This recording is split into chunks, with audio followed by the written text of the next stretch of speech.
Yolanda from University of Science TV. In this video, we'll be covering dress code, school IDs, rules, and not only that, our administrators will be talking about what will happen if you guys are not in dress code or you guys are not wearing your IDs.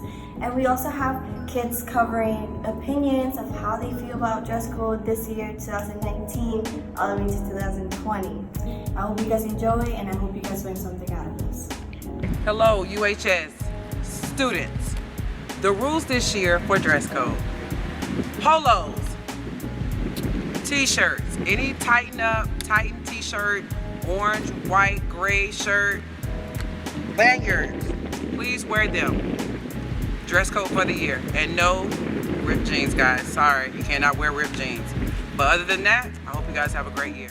I like dress code now because they open it up so we could wear university t-shirts, and we don't have to wear just always collar, but we could also wear a nice button-up collar that isn't that school, like all school colors. It's open up to different colors and stuff like that, and it just makes it easier in the morning and stuff.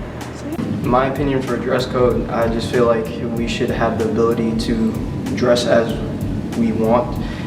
For most students, they don't have the ability to be able to buy the clothes for dress code, so you really can't do anything about it.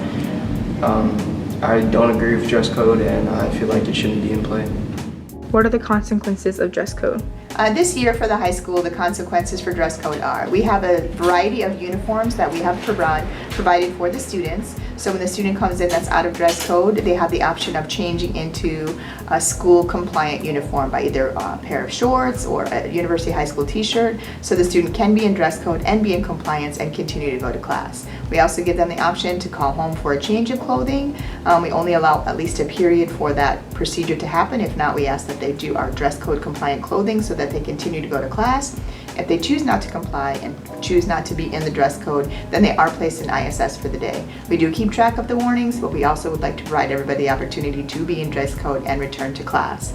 The teachers this year as well are keeping track of the students that are out of dress code in the first period class. That is emailed to the discipline office. The discipline office then goes and retrieves those students so that we can get them in dress code for the rest of the day. Also, a safety and security requirement is for every student to wear the university lanyard with their school ID.